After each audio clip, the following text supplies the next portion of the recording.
I'm working on that used eBay water pump. It's a good one. Went to Ace Hardware. Got tiny easy outs. The first tiniest one, I was going to start small, broke the drill bit.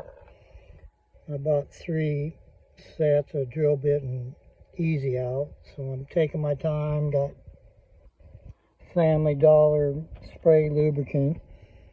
So far it's drilling down pretty good, and then I'll try the easy out.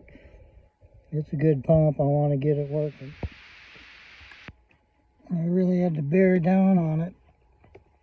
Thought the easy out was going to break, but it's coming loose. Might be able to fix it. Mission accomplished. The easy out's still in there. I'll take it out of there, get a pair of pliers, but I got the bolt out. Spent about $15 on easy outs and drill bits, but I broke one and the second one got it drilled out. Got to put back together, it's still coming out of here. I don't have these check valves with the rubber seals. They might be squished too much. So I'm making a gasket just to try it, temporary. Had my leather tools out, my leather punch, just basic tools.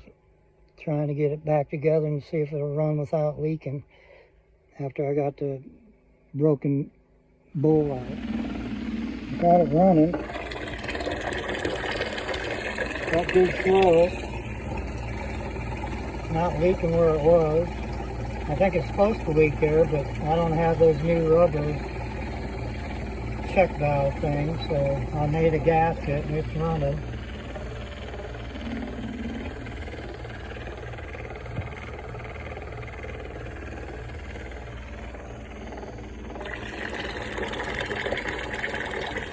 That good.